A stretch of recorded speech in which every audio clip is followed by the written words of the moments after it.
చూసినాం. ఒకటి లూకాసు వార్త 10వ అధ్యాయంలో కొరప్రాణంతో పట్టబడిన వాడు,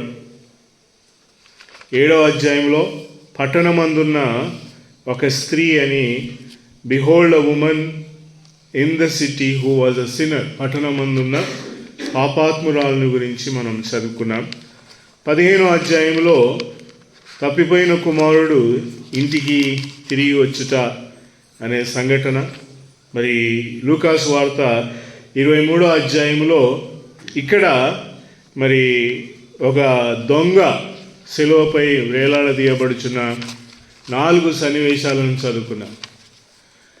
ఈ 4 పాఠ్యభాగాల్లో చక్కని భావముతో కూడిన వెలుగు మనకు బోధించబడతా అని పిల్లలు. యేసు ప్రభును రక్షకునిగా ఎరగనివాడు, యేసు క్రీస్తును తన పాప విమోచన కొరకై రక్షకునిగా అంగీకరించని వాడు ఎలాంటి వాడు అంటే 10వ అధ్యాయంలో మనము చదువుకున్న పాఠ్యభాగం లూకాసు వార్తలో కనబడుతుంది. యేసు ప్రభు ఇక్కడ ఒక ఉపమానం చెప్తా ఉన్నాడు. ఇతడు దొంగల చేతిలో చిక్కబడినవాడు. దొంగ అనే పదములో దోచుకునేవాడు అనే వెలుగును మనం చూడగలం. ఆదికాండం 3వ అధ్యాయంలో అపవాది ఏదేను తోటలోనికి వెళ్ళి ఆదామవ్వల దగ్గరున్న సమస్తమును దోచుకున్నాడు. ఒకటే ఒక మాట చెప్పినాడు, ఓన్లీ వన్ వర్డ్. ఆ మాట ఎలాంటిదంట, ఇది నిజమా? He began with this word పిల్లలు. యేసు ప్రభువును ఎరగని వాడు ఈ భూలోకంలో ఎలాగున్నాడంటే నిజమా అనే అనుమానాస్పద స్థితిలో ఉన్నాడు. He is in the light where everything is confusion పిల్లలు. యేసు ప్రభు లేనటువంటి జీవితాలు ఎలా ఉంటాయంటే కన్ఫ్యూజన్తో ఉంటాయి.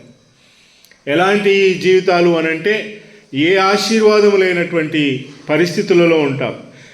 ఈ మరి కొరప్రాణంతో చిక్కిన వాడు ఎలాగున్నాడు అనంటే అంత సమస్తము కూడా పోయింది. అందుకే రోమాపత్రికలో పౌలు అంటాడు, అదిగో ఏ భేదము లేదు, అందరూ పాపము చేసి దేవుడు అనుగ్రహించే మహిమను పొందలేకపోవచ్చు. సమస్తం పోయింది. పాపములో ఉన్న వానికి ఏముంది అనంటే దేవుని మహిమ లేదు అతని దగ్గర. దేవుని మహిమ కావాలి అనుకున్నవాడు పాపమును వదిలిపెట్టాలి. పాపమును వదిలిపెడితేనే నీకు నాకు దొరికేది ఏంటంటే మరి దేవుని మహిమ, దేవుని వెలుగు మనకు దొరుకుతుంది పిల్లలు. ఈ దొంగల చేత చిక్కబడిన వానికి ఎక్కడి నుంచి బయలుదేరినంటే ఒక చక్కని ప్రదేశము నుండి, యెరూషలేము అనే ఒక దేవుని పట్టణము నుండి, యెరూషలేము అనే దేవుని నివాసము నుండి బయలుదేరిపోయినాడు ఈయన. అనగా దేవుని ఇంటిలో నుండి బయలువెడలినాడు. దేవుని ఇంట్లో నుంచి వెళ్ళేవానికి ఏముంటుందంట, సర్వ సంపదలు ఉంటాయి వాని దగ్గర. సత్యమైన దేవుని అనుసరించి నడిచే వాని దగ్గర ఎలాంటి సంపదలు ఉంటాయంటే పర సంబంధమైన సంపదలు ఉంటాయి. భూలోకంలో ఆ సంపదలు ఎలాంటివి అంటే ఎఫెసీ పత్రికలో పౌలు మాట్లాడుతూ 1వ అధ్యాయం 2వ అధ్యాయంలో చెప్తాడు. ఏమంట, పరలోక సంబంధమైన ప్రతి ఆశీర్వాదం చేత దేవుడు మనల్ని దీవించినాడు అని రాయబడింది. దేవుని ఇంట్లో ఎవరైతే ఉంటారో ఆ ఇంటిలో నుండి బయటికి వెళ్ళాలనుకున్నప్పుడు మనం కలిగి ఉండాల్సిన మెలకువ ఏంది అంటే నా దగ్గర సర్వ సంపదలు ఉన్నాయి. ఈ వ్యక్తి తన ప్రయాణము యెరూషలేము నుండి ఎరికోకి వెళ్తూ ఉన్నాడు. అంటే తన ఇంటిని వదిలిపెట్టి వెళ్తున్నాడు అనే ఒక సన్నివేశం ఇక్కడ కనబడుతూ ఉంటుంది. యేసు ప్రభుని నమ్ముకున్నవాడు తన ప్రయాణంలో he should always be careful ప్రిల. మన ప్రయాణం ఎలాంటిది అనంటే యెరూషలేము నుండి మనం ఎరికోలో ప్రయాణం చేయించు ఉన్నాం. ఇతడి ప్రయాణంలో అతనికి మెలకువ లేదు కనుక he fell among the thieves అని రాయబడింది. దొంగల చేతిలో చిక్కబడినాడు. ఎందుకు అలాగూ జరుగుతుంది?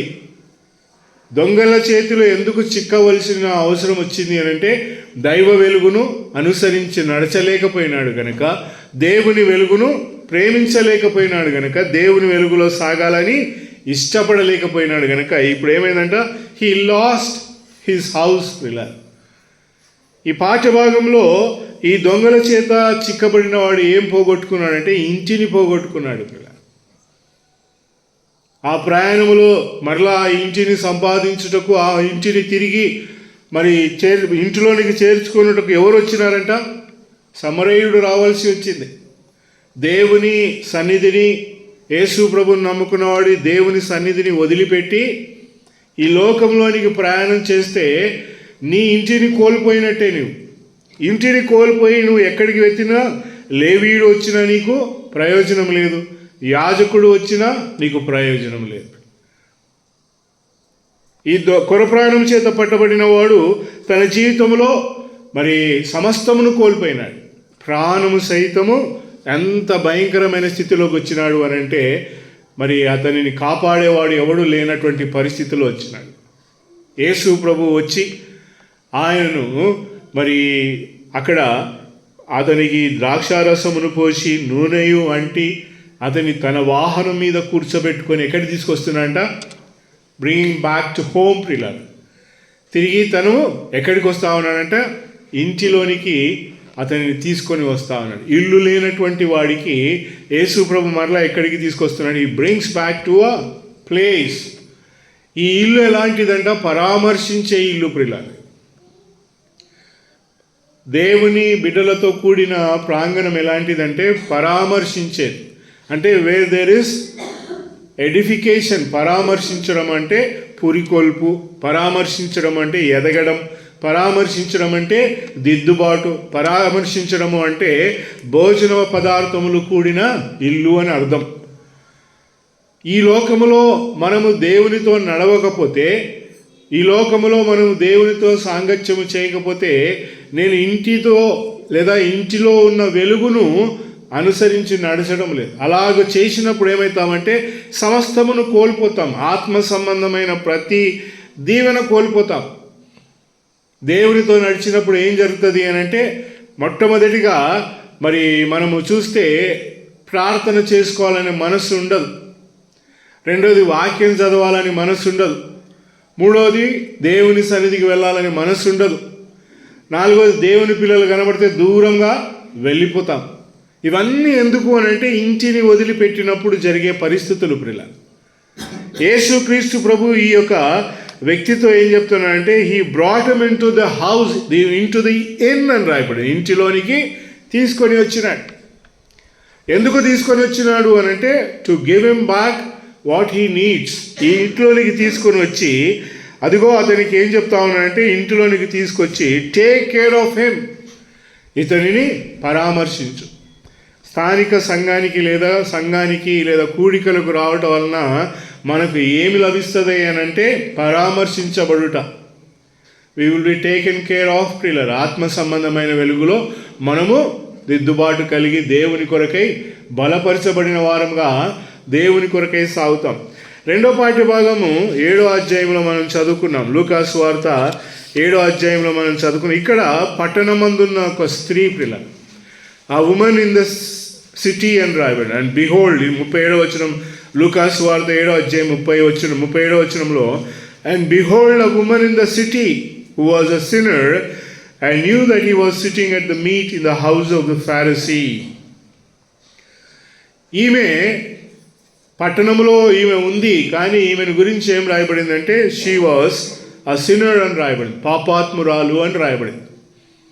అంటే ఆమె ఒక్కతే పట్టణంలో పాపాత్మురాలా అని అడిగితే అందరూ పట్టణంలో పాపాత్మురాలే ప్రియుల. యేసు ప్రభుని ఎరగని ప్రతివాడు కూడా పట్టణంలో ఉన్నాడు. పట్టణంలో ఉండి మరి పాపపు జీవితంలో జీవించుచున్న ఈమె ఏమి తెలుసుకొని వచ్చిందంటే యేసు ప్రభు ఈ పట్టణంలో ఈ ఇంట్లో ఉన్నాడని తెలుసుకొని ఆమె ఏం పొందింది అంటే 50వ వచనంలో రాయబడింది, and he said to the woman, thy faith has saved thee, go in peace. ఈమెతో ఎలాంటి కరెక్షన్స్, ఎలాంటి దిద్దుబాటు, ఎలాంటి హెచ్చరికలు ఈమెకు చెప్పడం లేదు. ఈమెకి ఏం చెప్తా ఉన్నానంటే సమాధానం గలదానవై వెళ్ళుము. ఇక్కడ ఈమెకి లభించింది ఏంటంటే జ్ఞానము దొరికింది పిల్ల. జ్ఞానం ఎలాంటిది అనంట? సమాధానంతో కూడింది. యాకోబు తన పత్రికలో రాస్తూ పైనుండి వచ్చు జ్ఞానం మొట్టమొదటిగా సమాధానముతో నిండినది అని మాట్లాడతాడు. మొదటి అధ్యాయం యాకోబు పత్రిక 17వ వచనంలో రాయబడింది, every good gift, every perfect gift comes down from above. మొదటి అధ్యాయం ఈ 17వ వచనంలో యాకోబు పత్రికలో ఉంది. పరము నుండి వచ్చే ప్రతి ఈవి మంచిది అని అంటాడు. యేసు ప్రభు ఈమెకి ఇవ్వగలిగిన ఈవి ఎలాంటిదంట? మంచిది అని రాయబడింది. పిల్లలు, ఈమెకి ఏం చెప్తామనంటే సమాధానం కలిగిన దానవై వెళ్ళు, జ్ఞానమును గురించి బోధిస్తూ ఉన్నాడు. ఈమె పట్టణంలో ఉంది కానీ సమాధాన పరిస్థితులలో లేదు. ప్రియుల, చాలామంది మనము పట్టణాలలో ఉన్నాం, మన ఇళ్ళలో ఉన్నాం, కానీ సమాధానం లేనటువంటి పరిస్థితిలో ఉంటాం. ఎందుకు సమాధానం ఉండదంటే, where there is no wisdom there is folly అంటారు. ఎక్కడైతే జ్ఞానం ఉండదో అక్కడ ఏముంటుందంట? అల్లరి ఉంటుంది. ప్రియుల, ఎక్కడైతే క్రమము అనే పదములో మనం చూస్తే సమాధానం ఎక్కడుంటుందో అక్కడే క్రమము కనబడుతుంది. ప్రియుల, ఎక్కడైతే సమాధానం ఉంటుందో అక్కడే జ్ఞానం ఉంటుంది. జ్ఞాని మౌని అయి ఉంటాడు అని సామెతల గ్రంథంలో రాయబడి ఉంది. Wear there is piece there is Joy. ఈ పాఠ్యభాగంలో ఆయన ఈ స్త్రీతో ఏమన్నాడు అని అంటే, గో అంటాడు, దై faith has save the, go in peace. 10వ అధ్యాయంలో లూకాసు వార్తలో అతడు ఇంటిని సంపాదించుకున్నాడు. ఇంటిలోనికి వచ్చిన వాడు కలిగి ఉండాల్సింది ఏంటంటే సమాధానం కలిగి ఉండాలి. అప్పుడు పీస్. నా ఇంట్లో సమాధానం, నా సంఘములో సమాధానం, నా భక్తి జీవితంలో సమాధానం, నా యొక్క నడవడికలో సమాధానం. ఈ స్త్రీతో అంటున్నాడు, నువ్వు పట్టణంలో ఉండి ఈమె సంపాదించుకుంది ఏంటంటే పాపమును సంపాదించుకుంది. యేసు ప్రభు దగ్గరికి వచ్చి ఇప్పుడు ఏం తీసుకొని పోతామంటే ఆమె సమాధానమును తీసుకొని వెళ్తాం అనుకున్నా. She is carrying back peace. ఏదెంత జ్ఞానమో! పరసంబంధమైన సమాధానముతో వెళ్తామని పిల్లలు. భూ సంబంధమైన సమాధానం ఏమిచ్చిందంట? పాపమును తీసుకొచ్చింది. భూ సంబంధమైన వెలుగులో నీవు నేను నడవాలి అని అంటే మనకు లభించేది ఏంటంట? అసమాధానమే. పరము నుండి వచ్చేది మొదటగా ఎలాగుంటుందంట? సమాధానముతో ఉంటుంది. ప్రియుల, the wisdom that is from above is firstly peace అని అంటాడు. మొట్టమొదటిగా అది సమాధానంగా ఉంటుంది. ఈమెకి యేసు ప్రభు వారు ఇచ్చినది ఎలాగుంది అని అంటే, దై faith has save the, go in peace. జ్ఞానము మనకు అవసరము ప్రియులారా. ఇంట్లో ఉన్నవాడు ఎలా ఉండాలంట? బయటికి వెళితే లోకంతో సాంగత్యం చేస్తే సమస్తమును పోగొట్టుకుంటావు. యేసు ప్రభు అతన్ని తీసుకొచ్చి ఇంట్లోకి చేర్చున్నాడు. ఈ గాట్ అ ప్లేస్, ఈ గాట్ అ హౌస్. అతనికి ఒక ఇల్లు దొరికింది. యేసు ప్రభుని నమ్మని వాడు ఇంటి వెలుపల ఉన్నాడు, నమ్మినవాడు ఇంటి లోపల ఉన్నాడు. ప్రియుల, ఇంటి లోపల దేవుని యొక్క సమాధానంతో మనం ఉండాలి. ప్రియుల, ఈమెతో అంటా ఉన్నాడు, ఇదిగో ఆమె ఇంటిలోనికి వచ్చింది, ఆమెకి ఏం చెప్తామంటే ఇప్పుడు నువ్వు సమాధానం కలిగిన దానవై వెళ్ళుము అంటా ఉన్నాడు. యేసు ప్రభు ఈమెను ఎందుకు ఆ ఇంట్లో ఉండమని చెప్పలేదు? పరిసయ్యుడు ఉన్న ఇంట్లోనికి యేసు ప్రభు వచ్చినాడు. అక్కడ 36వ వచనం 37వ వచనంలో చూస్తే ఒక పరిసయ్యుడు ఆయనను భోజనం చేయుటకు ఆయనను ఇంటిలోనికి ఆహ్వానించను అని 36వ వచనంలో మనం చూడగలం. లూకాసు వార్త 7వ అధ్యాయంలో యేసు ప్రభు ఆ ఇంట్లో ఉన్నాడు. ఉండి ఈమె కూడా ఆ ఇంట్లోకి వచ్చింది. పిల్ల, పట్టణంలో ఉండే ఆ స్త్రీ కూడా ఈ ఇంట్లోకి వచ్చిన తర్వాత యేసు ప్రభు ఆమెకి ఏం చెప్తానంటే సమాధానం కలిగిన దానివై బయటికి పో అంటా ఉన్నాడు. అదేంటి యేసు ప్రభు లోపల నీవేనా బయటికి పోమని చెప్పడం? Go in peace. ఆ ఇంట్లో సమాధానం లేదు. నువ్వు ఎక్కడికి పడితే అక్కడికి పరిగెత్తుకుంటా పోతే నీకు దొరుకుతుందేమో, సమాధానం దొరుకుతుందేమో అనుకుంటావు. పిల్లలను నీకు సమాధానం దొరకదు. You don't get piece wear ever you run. ప్రియులారా, నీకు సమాధానం నీకు కావాల్సిన చోటంతా పరిగెత్తితే నీకు సమాధానం దొరుకుతుందంటే దొరకదు. ఎక్కడ దొరుకుతుంది అంటే యేసు ప్రభు నీకు చెప్పే ప్రదేశంలో, నిన్ను తీసుకొచ్చే ప్రదేశంలోనే యూ గెట్ పీస్. ప్రియులారా, అది దేవుని సంఘమే. ఆ తప్పిపోయినవాడు, అతడు కొర ప్రాణం చేత ఉన్నవాడు, అతడు ఇంటిలోనికి తేబడినాడు. ఇంటిలోనికి వచ్చి అతడు ఎంతో పరామర్శించబడినాడు. ఇక్కడ యేసు ప్రభు ఇంకొక మాట ఏమంటున్నాడంటే, పట్టణంలో జ్ఞానం ఉంది, పట్టణంలో అవసరాలు ఉన్నాయి, పట్టణంలో నీ అవసరతనంతటినీ తీర్చగలరు అని అంటే there is no peace in the house and God says. యేసు ప్రభు అంటా ఉన్నాడు, నువ్వు బయటికి వెళ్ళు అని మాట్లాడతాను. పిల్లలు ఎక్కడ సమాధానం లేదు, అక్కడ అల్లరి ఉంటుంది అని రాయబడింది. కొరింథీయులకు రాసిన పత్రిక మొదటి పత్రిక 14వ అధ్యాయంలో పౌలు మాట్లాడుతూ ఆ మాట చెప్తాడు చూడండి. మొదటి కొరింథీ పత్రిక 14వ అధ్యాయంలో పౌలు ఆ మాట, ఎక్కడైతే సమాధానం ఉండదో అక్కడ ఏముంటుందంట, అల్లరి ఉంటుంది ప్రియులారా. ఎక్కడైతే దేవుని క్రమం ఉండదో అక్కడ అంతయు కూడా భయంకరమైన మరి పరిణామాలు చూసుకొచ్చే ప్రదేశంగా ఉంటుంది. 26వ వచనంలో మరి పౌలు మాట్లాడుతూ మొదటి కొరింథీ పత్రిక 14వ అధ్యాయం 26వ వచనంలో చెప్పుకుంటూ ఆయన ఎక్కడ మరి 33వ వచనం చదవను. మొదటి కొరింథీ పత్రిక 14వ అధ్యాయం 33వ వచనం. అలాగే పరిశుద్ధుల సంఘములన్నిటిలో దేవుడు సమాధానమునకే కర్త గాని అల్లరికి కర్త కాడు. దేవుడు కలిగి ఉన్నవారు, దేవుని యేసు ప్రభుని కలిగిన వారు ఎలాంటి వారంటే సమాధానం. ఇక్కడ ఈ ఇంట్లో అల్లరి ఉంది. ఎలాంటి అల్లరి అని అంటే యేసు ప్రభును ప్రేమించలేనటువంటి గొల్లు ఉంది ఈ ఇంట్లో. యేసు ప్రభును ఇష్టపడని వాతావరణం ఈ ఇంట్లో ఉంది. అంటే సమాధానం లేనటువంటి పరిస్థితి ఈ 7వ అధ్యాయంలో పరిసయ్యుని ఇంట్లో ఉంది. పిల్లలు, యేసు ప్రభు అంటా ఉన్నాడు, నువ్వు పోయి ఇక్కడి నుంచి. పాపాత్మురాలైతే నా స్త్రీతో అంటున్నాడు, you go out of this house. వాస్తవంగా ఎవరికి అక్కడున్న పరిస్థితిని అంతటిని యేసు ప్రభు చక్క చేయాల. ఆ పరిచయంతో చెప్పాలి, అదిగో సిమియోను, నువ్వు నన్ను ఇంట్లోకి పిలిచినావు, నాకు నీళ్ళు ఇయ్యలేదు, నన్ను ముద్దు పెట్టుకోలేదు, నాకు తలకు నూనె ఇయ్యలేదు, నన్ను నువ్వు ప్రేమించలేదు అని అంటాడు.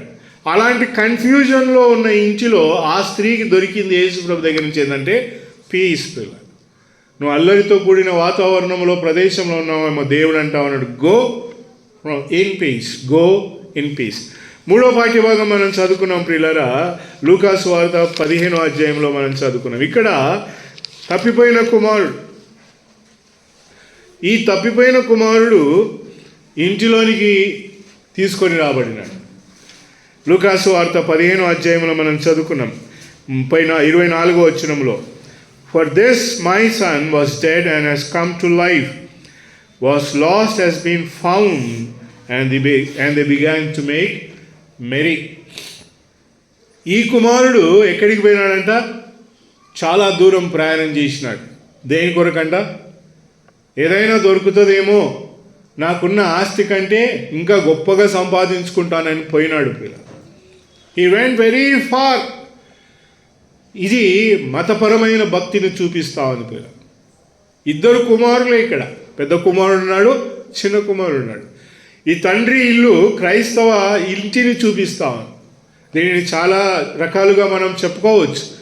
కానీ ఈ పాఠ్యభాగంలో, నేను తీసుకున్న పాఠ్యభాగంలో, it speaks about a real Christian life. ప్రిలా, ఈ ఇంట్లో ఆ తండ్రి ఎలాంటి ఆస్తిని సమకూర్చినాడంటే పిల్లలు అనుభవించి ఆనందించగలిగే వాతావరణమును ఈ తండ్రి కల్పించినాడు.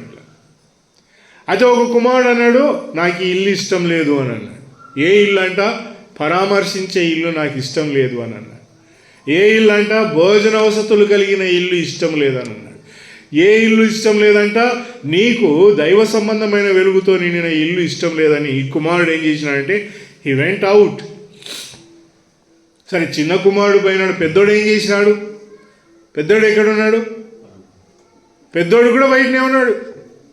చిన్నోడు పోయినాడని చాలా గొప్ప గొప్ప ప్రసంగాలు చేస్తాం. చిన్న కుమారుడు దూరదేశమునకు పోయినాడు. పెద్దోడు ఏడున్నాడంటే అతడు కూడా అక్కడే ఉన్నాడు. ఆడ 26వ వచనంలో చూస్తే అక్కడు మరి పెద్ద కుమారుడు 25వ వచనం, and his elder son was in the field. ఎక్కడున్నాడంటే అతడు పొలంలో ఉన్నాడు, వాడి ఇంట్లో లేడు. 2 కుమారులకు ఇల్లు నచ్చలేదు. ఏం నచ్చిందంటే, ఒకనికి పొలం నచ్చింది, ఒకనికి దూరదేశం నచ్చింది. ఇంటిలో ఉన్నారు, తండ్రి అయిన దేవుని యొక్క గొప్ప వెలుగును అనుభవించుకుంటూ సాగుతున్నారు. కానీ చాలామందికి నచ్చంది ఏంటంటే ఇల్లు నచ్చదు. ఒకడు దూరం పోవాలనుకున్నాడు, ఇంకొకడు ఎక్కడికి పోవాలనుకున్నాడంట, పొలంలోనికి పోవాలను. దూరమైన వానికి అర్థమైన వెలుగు ఏంటంటే, నేను చీకట్లో ఉన్నాను అని గ్రహించినాడు.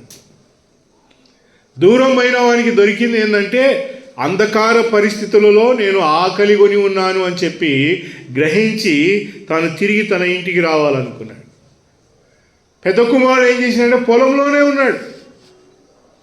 ఏం చేసినాడు పొలంలో ఉండి? 16వ అధ్యాయంలో ఉంది చూడండి. ఈ పెద్ద కుమారుడు పొలంలో ఉండి ఏం చేసినాడు అంటే 19వ వచనంలో రాయబడింది. లూకాసు వార్త 16వ అధ్యాయం 19వ వచనంలో, now there was a rich man. చదవను 19వ వచనం. ధనవంతుడైనాడు ఈ పెద్ద కుమారుడు బయటికి పోయి పొలంలోనికి ఉండి ఏమైందా? అతడు ఊదా రంగు వస్త్రములను ధరించుకొని ప్రతిదినం బహుగా పొలంలో ఉండేవానికి ఏం దొరుకుతుందంట? సుఖం. 15వ అధ్యాయంలో ఇతడు ఎక్కడున్నాడంటే పొలంలో ఉన్నాడు. పొలంలో ఏం చేసినంటే ఆస్తిని సంపాదించినాడు. పిల్ల ఎంత ఆస్తి అంటే 16వ అధ్యాయం వరుసగా మాట్లాడుతుంది ప్రియులారా. 14వ అధ్యాయం, 15వ అధ్యాయం, 16వ అధ్యాయం మీరు వరుసగా చదివితే ఎంత చక్కని వెలుగు బోధించబడుతుందో మనకు అక్కడ అర్థమవుతుంది. ఈ కుమారుడు ఏం చేసినాడంటే పెద్దోడు ఎక్కడున్నాడంటే పొలంలోనే ఉన్నాడు. పొలంలో ఉండి ఏం సంపాదించాడంట? విస్తారమైన ఆస్తిని సంపాదించినాడు. ఇంటి లోపలికి రాలే. అక్కడ అతడు పోయి ఆ తండ్రి అతనిని పోయి 28వ వచనం లూకాసు వార్త 15వ అధ్యాయం 28వ వచనంలో 15:28లో, but he became very angry, would not go in. అతడు ఏమంట? కోపపడి ఇంటిలోనికి వెళ్ళలేదు. ప్రియులారా, దైవ సంబంధమైన వెలుగులోనికి నీవు నేను రావడానికి ఇష్టపడాలి. ప్రియులారా, ఎప్పుడైతే దైవ సంబంధమైన ఇంటిని మనం పోగొట్టుకుంటామో వి లూజ్ ఎవ్రీథింగ్. ప్రియులారా, డివైన్. ఇతడు ఈ చిన్న కుమారుడు సంపాదించుకున్నది పెద్ద కుమారుడు సంపాదించింది ఏంటంటే చిన్న కుమారుడు ఇంటిలో ఉన్న ఆనందమును చూచినాడు. ఆయన పెద్ద కుమారుడు బయటున్న ఆనందమును చూచినాడు. ఈ saw the beauty out side. చిన్న కుమారుడు లోకంలో ఉన్న అంధకారమును చూచి తండ్రి దగ్గరికి తిరిగి వచ్చినాడు. ఈ came back to the father. ఇతడు ఏం సంపాదించుకున్నాడంటే తండ్రిని సంపాదించుకున్నాడు. తండ్రి ఇంట్లో ఉన్న వైభవమును సంపాదించుకున్నాడు. దేవుని ప్రియబిడ్డలముగా లూకాసు వార్త 15వ అధ్యాయంలో చెప్పబడినట్టుగా ఇతడు ఏమి సంపాదించుకున్నాడు అంటే he got everything of spiritual. ప్రియులారా, ఇదిగో ఈ నా కుమారుడు చనిపోయి మరలా బ్రతికిన. There is life. ఈ కుమారుడు సంపాదించుకుంది ఏంటంట? జీవమును సంపాదించుకున్నాడు. ఎక్కడికి పోయినాడంట? లోకంలోనికి పోయి తండ్రి ఆస్తితో జీవమును సంపాదించుకోవాలనుకున్నాడు. ఆ ఆస్తిని సంపాదించుకోవాలనుకున్నాడు. He was in a perfect and a big dangerous loss. తిరిగి వచ్చి ఏమన్నాడంట? He got everything. ప్రిలా పెద్ద కుమారుడు ఏం చేసినాడంటే బయటికి ఉన్నాడు, పిలుస్తుంటే కూడా రాలేదు. కానీ ఏం సంపాదించుకున్నాడు పెద్ద కుమారుడు అంటే 16వ అధ్యాయంలో ఉంది. అక్కడ రాయబడింది, అతడు ఒక దినమున అతడు చనిపోయాను. ఏమైందంట? అతడు చనిపోయాను. ఎక్కడో తేలినాడు? చనిపోయి నరకంలో తేలినాడు. 16వ అధ్యాయంలో అది రాయబడింది పిల్లలారా. అక్కడ అతడు చనిపోయి తను కళ్ళెత్తి చూడగా ఎక్కడున్నాడు అని అంటే అబ్రహాము రొమ్మున ఒకడానుకొని ఉన్నాడు. ఎవడంటే ఇతడు పేదవాడు అని రాయబడింది. చిన్న కుమారుడే ఈడు. ఎక్కడున్నాడంట? అంత పోగొట్టుకొని వచ్చినాడు కదా. చిన్న కుమారుడు సంపాదించుకొని వచ్చినాడా? చిన్న కుమారుడు పోగొట్టుకొని వచ్చి ఎక్కడున్నాడంట? తండ్రి రొమ్మున ఆనుకొని ఉన్నాడు. ఒడిలో ఉన్నాడు. అబ్రహాము రొమ్మున ఆనుకొని ఉన్నాడు. పెద్ద కుమారుడు ఎక్కడున్నాడంటే ఓ తండ్రి వైనా ఇప్పుడు అంటున్నాడు. అప్పుడు పోయి తండ్రి ఏమన్నాడు అని అంటే రారా నాయన లోపలికి రారా బాబు అంటే ఆ తండ్రిని ఏమో ఎగదాలి చేసి నేను రాను అని అన్నాడు. His father went and besought him. 29వ వచనం 15వ అధ్యాయంలో రాయబడింది. He answering said to his father, ఇదిగో నేను ఇన్ని సంవత్సరాలు నేను పని చేసినాను, నాకేమీ ఇవ్వలేదంటే ఆ తండ్రి అతని బతిమాలిన రాలేదు. ఇప్పుడు ఏం చేస్తాను అన్నాడంట? నరకంలోనికి పోయి తండ్రి నీ ఇంటికి వస్తా ఇప్పుడు నేను అన్నాడా లేదా? ఉంది ప్రియులారా, అక్కడ చదవండి. 25వ వచనంలో ఉంది. ఎన్నో వచనం అన్నా? 24. క్షమించాలి. తండ్రివైన అబ్రహామా. అబ్బో, అంతకుముందు కనికరం చూపించలేదా తండ్రి? ఏమన్నాడంట, ఇంటిలో నుండి తండ్రి సంపదను తీసుకొని బయటికి వెళ్ళిన ఇద్దరు కుమారులు ఆ తండ్రిని తెలుసుకొని తిరిగి వచ్చినాడు. ఆ తండ్రి ఎంత కనికర సంపన్నుడు అని అంటే పెద్దవాడిని కూడా పోయి బతిమలాడు, నువ్వు కూడా రానన్నా, నువ్వు కూడా రానంటే నయాతే మేము రామ్ అంతే. పోయి ఎక్కడున్నాడంట, నరకంలో పడిన. అక్కడ తండ్రి అంటే దొరికే దెబ్బలు తిన్నాక తండ్రి అంటే ఏందే, దెబ్బలు తినక ముందే పరిగెత్తుకుంటూ రావాలి. పోయి నరకంలో పడితే అక్కడ ఏమంటున్నాడంటే ఆ తండ్రి కూడా ఏమంటున్నాడు, 25వ వచనంలో చూడన్నా, ఆ తండ్రి కూడా చెప్తున్న మాట ఏంటంటే, అందుకు అబ్రహాము కుమారుడా నీకు నీ జీవిత కాలమందు నీకిష్టమైనట్టు సుఖం అనుభవించితివి. చాలు. ఏందంట అక్కడ కూడా తండ్రి ఎంత గొప్పగా ఆయనను కుమారుడా, అరే బిడ్డ నేను చెప్తి కదా, నిన్ను నీ జీవితకాలం అంతా కూడా పోగొట్టుకున్నావు. నువ్వు సంపాదన పైన పడి ధనమును సంపాదించాలి, ఆస్తిని సంపాదించాలని ఏం చేస్తామంట, వీ లూజ్ ఎవ్రీథింగ్ పిల్ల. కానీ ఈ కుమారుడు 15వ అధ్యాయంలో చిన్న కుమారుడు ఏమంట, తిరిగి తన సంపదను, ఆత్మ సంబంధమైన సంపదను సంపాదించుకున్నాడు. 10వ అధ్యాయంలో ఇంటిని సంపాదించుకున్నాడు. 7వ అధ్యాయంలో జ్ఞానమును సంపాదించుకున్నాడు. 15వ అధ్యాయంలో ఏం సంపాదించుకున్నాడంట, తండ్రి సంపదను సమకూర్చుకున్నవాడు. చివరిగా మనం చదువుకున్న పాఠ్యభాగంలో 23వ అధ్యాయంలో అక్కడ చూస్తే ఆ దొంగ అంటా ఉన్నాడు 42వ వచనంలో, and he said to him, to Jesus, remember me Lord when thou comest in thy kingdom. అయ్యా నీ రాజ్యం వచ్చినప్పుడు నన్ను జ్ఞాపకము చేసుకో. ఇతడు కోరుకుంటున్నాడు. ఇతడు ఎక్కడుండినాడంట, ఇతని సమూహం ఎలాంటిదంటే దోచుకునే సమూహం. 10వ అధ్యాయంలో ఎవరి సమూహం అంటే అది దోచుకున్నవాడు, దొంగల చేతిలో చిక్కబడి కొరప్రాణం చేత కొట్టబడి విడవబడినాడు. అంతయు దోచుకున్నవాడు ఈ దొంగ అందులో ఉండింటాడేమో. లూకాసు వార్త 10వ అధ్యాయంలో చెప్పిన దొంగ, ఈ శిలువ మీద వేలాడి జీవిస్తున్నవాడు యేసు ప్రభు ఉపమానంలో చెప్పినట్టుగా హీ మైట్ బీ దేర్. నాకు తెలుదు ప్రియుల. ఇప్పుడు ఈ దొంగ తన సమూహం ఎలాంటిదంట, దోచుకునేది. దోచుకొని ఏం చేయాలనుకున్నాడంటే సంపదను పెంచుకోవాలనుకున్నాడు. ఇతని గుంపంతా ఎలాంటిదంట, ఈరోజు ఎక్కడికి వెళ్ళి దొంగతనం చేయాలి. నేను చరిత్రలో విన్నాను, స్టూవర్ట్పురం దొంగలంట ప్రధానమంత్రి ఇంటిలోనికి పోయి దొంగతనం చేసి వచ్చినారు అని తెలిసింది. History speaks. ఆ సమూహం ఎలాంటిదంటే దొంగతనం ఎలాగూ చేయాలి. దొంగల సమూహంలో ఉండేదంతా కూడా దోచుకునేవారు, నరహత్య చేయవారు, నష్టము చేయవారు. యేసు ప్రభు తానే అన్నాడు, అదిగో దొంగ వచ్చినప్పుడు దోచుకొనును, అంతయు కూడా నష్టము. ఇతనికి తన సమూహంలో ఆనందం కలగలేదు ప్రియుల. అతనున్న సమూహం అంతయు కూడా, అతడున్న గుంపంతా ఎట్లా ఉండింది అని అంటే అంతయు కూడా నష్టం చేసింది ఆయనకి. ఎలాగో నష్టం అంటే అనుభవిస్తున్నాడు. ఇక్కడ ఆయన పైన అన్నాడు, ఇదిగో నీవు దేవునికి భయపడవా, మనమైతే 41వ వచనం, మనమైతే ఇదిగో మనము చేసిన వాటికి ప్రతిఫలమును అనుభవిస్తూ ఉన్నాం. యేసు ప్రభువుని నమ్ముకున్నవాడు తన జీవితంలో ఈ భూలోకంలో ఏది చేస్తే దాని ప్రతిఫలమును అనుభవిస్తాడు. నేను మన ఒక ఆయనతో మాట్లాడుతూ ఒక మాట అన్నా, ఏం బిడా మీరు నా దగ్గర డబ్బులు తీసుకున్నారే, నా డబ్బులు తిరిగియలేదే, నేను మిమ్మల్ని ఎప్పుడైనా డబ్బులు తిరిగి అని అడిగినానా అని అన్నా. లేదు అన్నాడు. ఇప్పుడు మరి నువ్వు డబ్బులు ఇచ్చి ఇంకొకరిని ఎట్లా అడుగుతావు నువ్వు అని అడిగిన. నేను నీకు డబ్బులు ఇచ్చిన, నా డబ్బులు తిరిగి ఇయ్యరా అంటే మీరు ఇయ్యలేదు. నేను మళ్ళీ నేను ఏమైనా ఫోర్స్ చేసినా చేయలేదు. ఇప్పుడు నువ్వు ఇంకోనికి డబ్బులు ఇచ్చినావు కదా, మరి నువ్వెందుకు ఒత్తిడి వేస్తున్నావు అంటే మన దగ్గరికి వచ్చేసరికి ఒక న్యాయం, ఇంకొకరి దగ్గరికి వచ్చేసరికి ఇంకో న్యాయం. దోచుకునే స్వభావం ప్రియుల. యేసు ప్రభువుని నమ్ముకున్న మన జీవితంలో మన సమూహం ఎలాంటిది ప్రియుల? In which company do I am? నేను ఎలాంటి గుంపులో ఉన్నాను? ఈ దొంగ తన గుంపు ఎలాంటిది అంటే ఎంతో ఇదే శాశ్వతం అని అనుకున్నాడు. చివరికి ఎక్కడికి వచ్చి నిలబడ్డాడంట, ఎన్ని సంపాదించుకున్నాడు కానీ 3 మేకులు సంపాదించుకున్నాడు. ఆయన ఏం సంపాదించుకున్నాడమ్మా? దొంగతనం చేసి చేసి చేసి లాస్ట్కి ఎన్ని సంపాదించుకున్నాడు? 3 మేకులు సంపాదించుకున్నాడు. ఆ మేకులు ఏం చేసినాయంటే ఆయన బిగించినాయి, దాన్ని తీసుకోలేడు, దానిలోంచి బయటికి రాలేడు పిల్ల.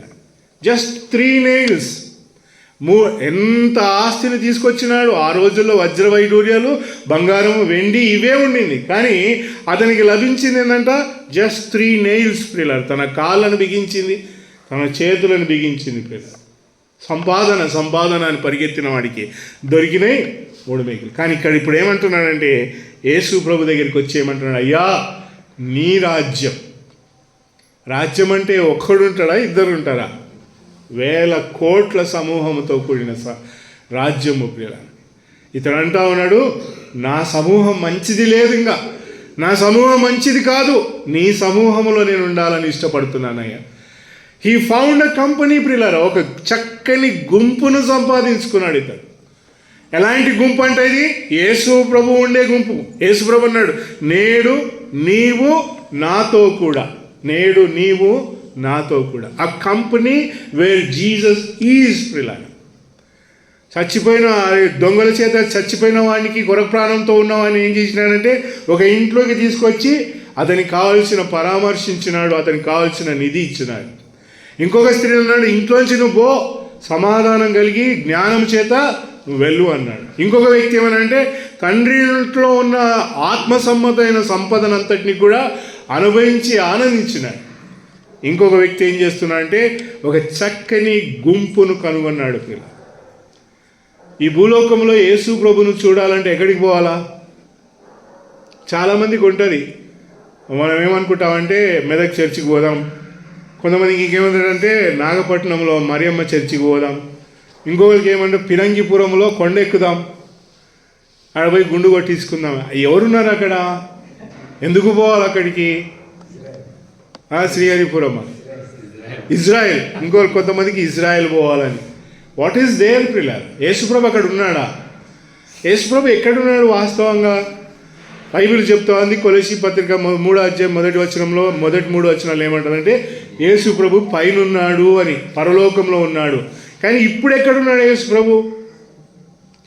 యేసు ప్రభు ఇప్పుడు ఎక్కడున్నాడని అడిగితే, మా ఇంట్లో వాక్యం ఉందా, వాక్యంలో చదివినప్పుడు యేసు ప్రభు కనబడతాడు మాకు అంటారు. వాళ్ళు ఫోటోలు పెట్టుకుంటారు. యేసు ప్రభు ఎక్కడ లేడు ప్రియులారా. హృదయ శుద్ధి గల వారు ధన్యులు, వారు పరలోకం. దేవుని కుమారులు అనబడుదురు. సమాధానపరచు వారు ధన్యులు, వారు దేవుని కుమారులు అనబడు. హృదయ శుద్ధి గలవారు. నీ హృదయం శుద్ధంగా ఉందా? యేసు ప్రభుని నమ్ముకున్నవాడు ఒక చక్కని గుంపులో ఉండాలని ఇష్టపడాలి. ఆ గుంపు ఎట్లా ఉండాలంట? యేసు ప్రభును కలిగిన గుంపు ప్రియులారా. మనుషులతో కూడినది కాదు. ఈర్ష, ద్వేషము, పగ, నాకు ఈమె నచ్చలే, నాకు వాడు నచ్చలే, నాకు ఆమె నచ్చలే, నాకు ఈ పెళ్ళామే వద్దు, నేను విడాకులు ఇచ్చేస్తే, ఇదంతా యేసు ప్రభు కలిగిన గుంపు కాదు. యేసు ప్రభు కలిగిన గుంపు ఏంటంటే, ఇతడు అనుకున్నాడు, దోచుకున్నాడు, అంతా దొరికినంతా సంపాదించుకోవాలనుకున్నాడు. పోయినాడు, ఎవరిని పడితే వాడిని చంపినాడు, ఎవరిని పడితే వాడిని తెచ్చుకున్నాడు. బట్ ఫైనల్ ఎక్కడ ఆగినాడంట? 3 మేకల మధ్య నిలబడినాడు. ఇతనికి కావలసిన గుంపు ఎక్కడుందంట? యేసు ప్రభు దగ్గర ఉంది. నీకు కావలసిన గుంపు ఎక్కడ లేదు ప్రియులారా. నువ్వు నీ భర్త దగ్గర వెతికినా దొరకదు నీకు ఆ గుంపు, నీ పిల్లల మధ్య వెతికినా దొరకదు, నీ భార్య దగ్గర ఆ గుంపు దొరకదు. కానీ యేసు ప్రభు దగ్గరనే ఆ గుంపు ఉంది. నీవు దేవుని బిడ్డవుగా నీకు పరామర్శించే ఇల్లు, ఆ కొరప్రాణం చేత చిక్కబడిన వానికి ఇల్లు లేకుండే వాడికి. అందుకే అతడు రోడ్డు మీద పడిపోయినాడు, అతనికి ఒక ఇల్లు దొరికింది. ఈ స్త్రీ పట్టణంలో ఉంది కానీ జ్ఞానం దొరకలే. యేసు ప్రభు దగ్గర జ్ఞానం దొరికింది. ఇంకా ఇదిగో ఈ కుమారుడు బయటికి వెళ్ళినాడు కానీ సంపద దొరకలేకపోయింది. ఆయన తిరిగి తండ్రి ఇంట్లో తన సంపదనంతటినీ సంపాదించుకున్నాడు. ఇదిగో ఈ వ్యక్తి ఒక గుంపును వెతికినాడు, ఆ గుంపు అతనికి నెమ్మదినియ్యలేదు. ఆ గుంపు ఇప్పుడు ఏం చేసిందంటే, యేసు ప్రభువా నీ రాజ్యం వచ్చినప్పుడు నన్ను జ్ఞాపకము చేసుకొని, నీ రాజ్యం వచ్చినప్పుడు నన్ను దోచుకోవాలనే మనసు కలిగింది. దోచుకున్నారు, గొప్ప గొప్ప వెలుగును సంపాదించుకున్నాడు. కానీ ఏం దొరికిందంటే ఏం దొరకలేదు. మన దగ్గర కూడా కొంతమంది ఏం చేసినారంటే, 1000 రూపాయలు నీకు 1,00,000 రూపాయలు 3 లక్షలు వస్తాయని అన్నారు. 3 లక్షలు ఇస్తే 5 లక్షలు వస్తాయి. కొంతమంది పాపం 5,000 ఇచ్చిరు, కొంతమంది 20,000 ఇచ్చిరు. దోచుకున్నాడు, గాయబైపోయాడు. అడిగితే నువ్వెవరు, నేనెవరు? ప్రియులారా, దోచుకునే వాని దగ్గర ఏముండదంట? ఆత్మ సంబంధమైన సంపద ఉండదు ప్రియులారా. దోచుకున్నవాడు ఎక్కడ నిలబడ్డాడంట? 3 మేకల మధ్య నిలబడి అక్కడ తన కనులు తెరిచి ఒక గొప్ప వ్యక్తిని చూచి, అయ్యా నీ సమూహంలో నేను ఉండాలి, I should be in your company ఆ కంపెనీ ఎలాంటిదంట? పరసంబంధమైన వాతావరణం. అలాంటి వాతావరణము మనమందరం కోరుకోవాలి ప్రియులారా. ఈ సంవత్సరము అంతంలోనికి వస్తా ఉన్నాం. ఇంకొక ఆదివారం, వచ్చే ఆదివారం అయిపోతే ఈ సంవత్సరం గతించిపోతుంది. We go in to another year ప్రియులారా, ప్రభు చిత్తం అయితే where are you, in which company are you? దోచుకునే గుంపులో ఉన్నావా? లేదా యేసు ప్రభు ఎక్కడున్నాడో ఆ గుంపులో నేను ఉన్నాను అనే నిశ్చయత నీకు లేకపోతే నువ్వు ఎక్కడుంటావంట? వీధి మీద ఉంటావు, కొరప్రాణంతో ఉంటావు. నువ్వు ఎక్కడుంటావంట? సమాధానం లేకుండా, జ్ఞానం లేకుండా ఉంటావు. నువ్వు ఎక్కడుంటావంట? అదిగో ఆ సంపాదించాలని వెళ్తావు, కానీ ఆత్మ సంపదమైన సంపద నీకు దొరకదు. ఇదిగో నువ్వు సంపాదించాలని దోచుకోవాలనుకుంటావు, కానీ 3 మేకల మధ్య నిలబడతావు. కాబట్టి ప్రియ సహోదరులారా, యేసు ప్రభుని నమ్ముకున్న మనకు దేవుడు ఒక చక్కని సంఘము అనే ఇల్లు ఇచ్చినాడు, మనకు జ్ఞానమునిచ్చినాడు, మనకి ఇంకేమిచ్చినాడంట? ఆత్మ సంపదమైన సంపదనిచ్చినాడు. 4వది ఏంటంట? ఒక మంచి గుంపు. ఈ గుంపులో ఎవరున్నారంట? యేసు ప్రభు ఉన్నాడు. ఈ గుంపులో నేనున్నానని కాదు కదా, యేసు ప్రభు ఉన్నాడనే నేను ఈ గుంపులో సాగుతున్నాను. ఈ గుంపులో యేసు ప్రభు వెలుగుతో నడుస్తా ఉన్నాను.